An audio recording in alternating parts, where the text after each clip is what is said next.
Hello everyone, we're on Key to Theosophy 6, and I'm just doing it in tiny little chunks, and we're reading it together, and this is only, any of the preamble is only my opinion, that's it. So I highly recommend studying this text for yourself. It has made my life, finding these theosophical teachings, applying them, studying them, practicing them, becoming them, has changed my life in such a humongous way that it feels completely irresponsible not to share them. So I'm not asking that you do anything at all right? I'm just sharing with you my experience. So we're on number 6, and today we're going to talk about theosophists and members of the TS, which might upset some actual theosophists and members of the TS. But that's really my point in making these videos. The world was a different place 130 years ago when this book was written, okay? We now have libraries at our fingertips, entire libraries, texts and maps and audio and video of anything and everything. And what was not available to most is now available to almost all. So looking at that and becoming able to use the internet for things other than porn and social media, you have a chance to access some really brilliant things. And so that's why this take on Theosophy, which is not a different take on Theosophy, but the approach to the study of Theosophy is called Yogi Theosophy, which means student of Theosophy. That's it. I'm just a student, not a teacher, sharing my experience because I believe it can help many. I believe it can help millions. So I spend my time and my money to create these little videos, and hopefully we can learn together. I wanted to talk about that this one thing that I do see quite a bit in my own experience in the Theosophical Society, in church, in all of these different things throughout my life. I'm 51 now. And in church, I can remember being in church and hearing these teachings and then questioning why then, if these people are here listening to these teachings, why are they still upset about somebody because of the color of their hair, their skin, their eyes? How can they be judgmental if they're hearing these teachings? And I was little. And then I got a little bigger. Well, I got a lot bigger, but I got a little bigger physically, mentally, emotionally. And in the 12-step programs, I remember thinking and asking, well, if all of these people are here and they're practicing these principles, why are they not kinder, and why are they still not being honest and all that? And I remember being told, well, just because you've come in the door doesn't mean that everybody who's here is perfect. We're just humans, just trying to do the best that we can. And so basically this logic has been running through my life. So when I finally found the teachings of Theosophy, I remember thinking, this is a gold mine. This is what I've been looking for through the New Age movement and all the churches and all the drama and all that. I've been looking for something, and I feel that it's here. So I thought, once you get to the Theosophical Society, there should be people beating down the door. There'd be all these amazing people and studying these texts. And I am amazed that why are they not acting like this? Well, there's quite a few who are not. And there is a kind of a human behavior. We look to be of purpose. We look to be important. And sometimes that search for meaning becomes self-importance and selfishness, which is the cause of all of mankind's suffering, is our selfishness and greed. But anyway, in the Theosophical Society, I've found there are many theosophists who spend most of their time arguing about who wrote what, when they wrote it, why they wrote it, how they wrote it, can they memorize it, and then they argue with other theosophists about who is saying it and reporting it correctly, rather than the application of the teachings themselves in their own personal life. And that's where I find we should focus. So I've rambled on already for 5 minutes talking about this. Whoops. Okay, anyway, let's get started. Okay. I was going to start with a little quote. Are we still rolling? Yeah. I was going to start with a little quote from the Collected Writings, Volume 12, page 156. Okay, I'm going to try this on my glasses. Learn then well the doctrines of karma and reincarnation, and then teach, practice, promulgate the system of life and thought which alone can save the coming races. Races does not mean ethnicity. Races in this case, in any theosophical writings, means wave of mankind. It means humans, humanity. Do not work merely for the Theosophical Society, but through it, for all humanity.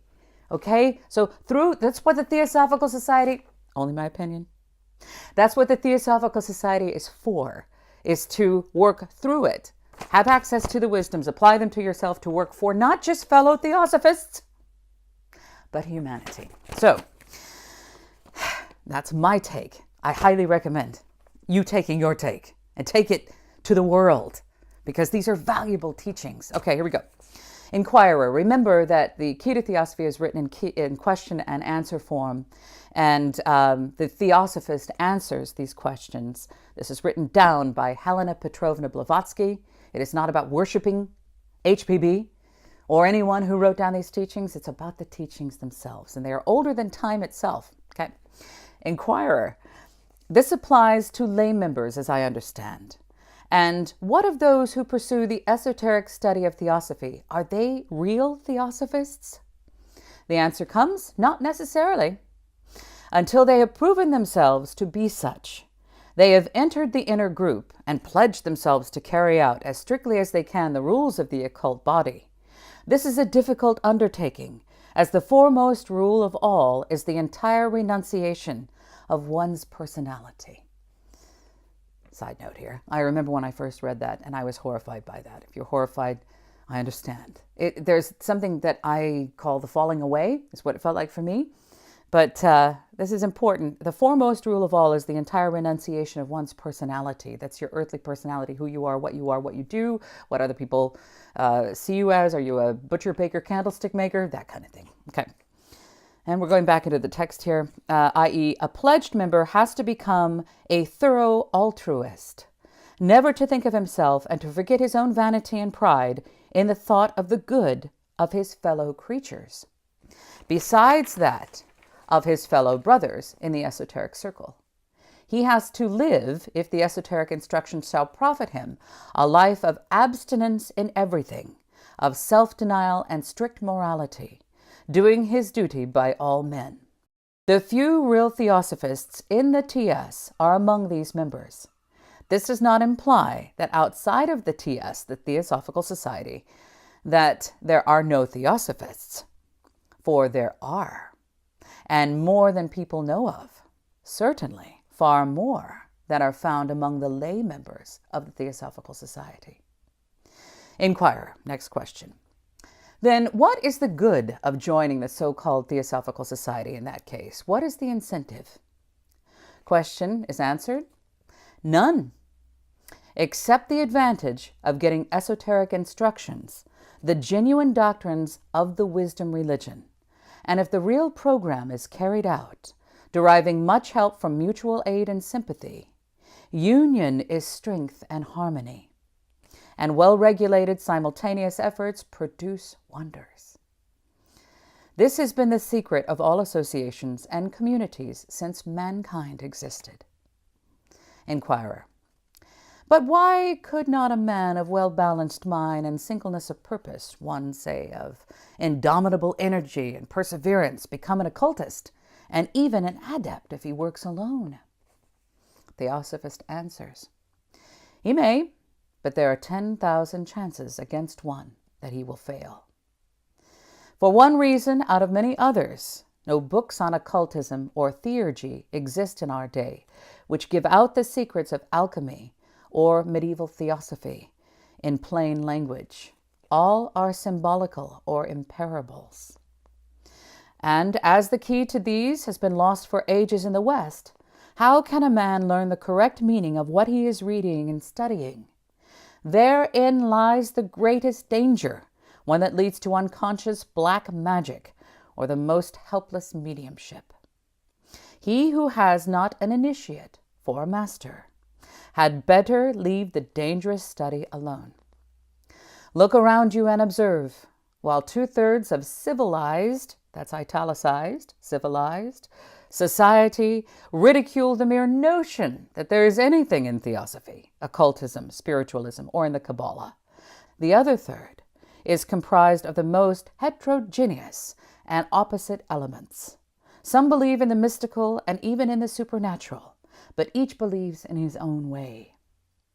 Others will rush single-handedly into the study of Kabbalah, psychism, mesmerism, spiritualism, or some other form of mysticism. Result: no two men think alike. No two are agreed upon any fundamental occult principles. It's important. Though many of those who claim for themselves the ultima thule, or thule, ultima, that means the farthest reach, the highest degree attainable, the farthest north, lands beyond our own, the ultimate. So let's read that sentence again.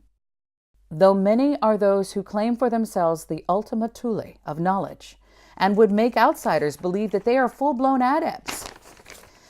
Not only is there no scientific and accurate knowledge of occultism accessible in the West, not even of true astrology, the only branch of occultism which, in its exoteric teachings, has definite laws and a definite system, but no one has any idea what real occultism means. Some limit ancient wisdom to the Kabbalah and the Jewish Zohar, which each interprets in his own way according to the dead letter of the rabbinical methods. Others regard Swedenborg, which is the manual, or Bohm. I've called him Bohm. It's a German last name that I think is correctly pronounced Boehm. Bohm, Jacob Bohm, Jacob Boehm. That's as good as I can get, sorry. As the ultimate expression of the highest wisdom, while others again see in mesmerism the great secret of ancient magic. And all of those who put their theory into practice are rapidly drifting through ignorance into black magic. Happy are those who escape from it, as they have neither test nor criterion by which they can distinguish the true and the false. Inquirer, next question. Are we to understand that the inner group of the Theosophical Society claims to learn what it does from real initiates or masters of esoteric wisdom? Theosophist answers, not directly. The personal presence of such masters is not required. Suffice it if they give instructions to some of those who have studied under their guidance for years and devoted their whole lives to their service. Then, in turn, these can give out the knowledge so imparted to others who had no such opportunity. A portion of the true sciences is better than a mass of undigested and misunderstood learning. An ounce of gold is worth a ton of dust. Inquirer. But how is one to know whether the ounce is real gold or only counterfeit? It's a good question. Theosophist. A tree is known by its fruit, a system by its results. When our opponents are able to prove to us that any solitary student of occultism through the ages has become a saintly adept, like Ammonius Saccas, or even Plotinus, or a theurgist. Theurgy means divine wisdom, divine working. Some call it divine magic, where the level of the soul's inner divinity reaches the divine. That's theurgy. So, or a theurgist like Iamblichus, or achieve feats such as are claimed to have been done by Saint Germain, without any master to guide him, and all this without being a medium, a self-deluded psychic, or a charlatan.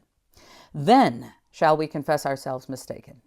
But until then, Theosophists prefer to follow the proven natural law of the tradition of the sacred science. There are mystics who have made great discoveries in chemistry and physical scientists, almost bordering on alchemy and occultism. Others who, by the sole aid of their genius, have rediscovered portions, if not the whole, of the lost alphabets of the mystery language, and are therefore able to read correctly Hebrew scrolls. Others still, who being seers, have caught wonderful glimpses of the hidden secrets of nature. But all these are specialists. One is a theoretical inventor, another a Hebrew, i.e. a sectarian Kabbalist, a third a Swedenborg of modern times, denying all and everything outside of his own particular science or religion. Not one of them can boast of having produced a universal or even a national benefit thereby, not even to himself. With the exception of a few healers, of that class which the Royal College of Physicians or Surgeons would call quacks, none have helped with their science humanity. Let's say that again.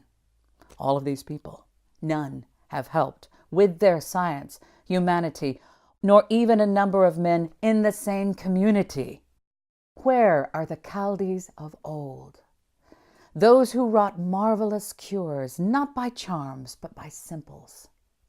Where is an Apollonius of Tyana, who healed the sick and raised the dead under any climate and circumstances?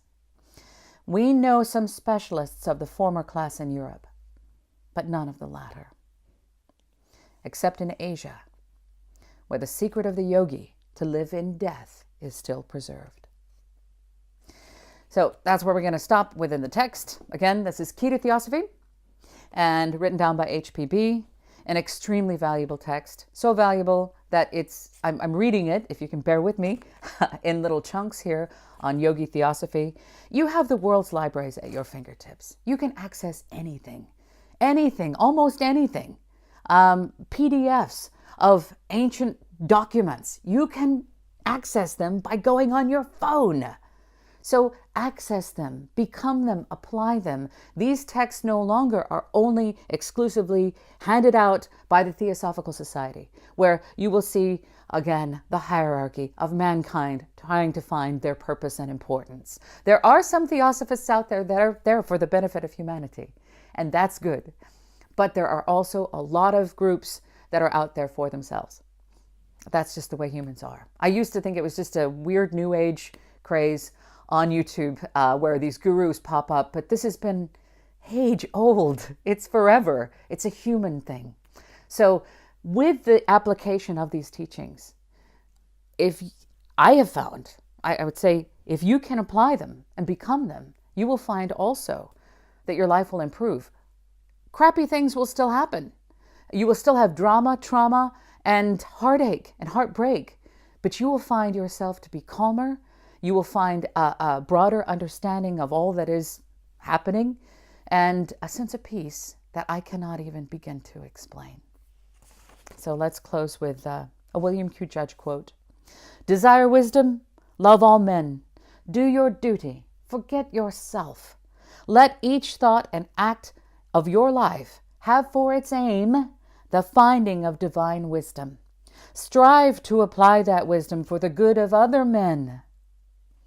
If you search in every direction, the light must come to you. I love you.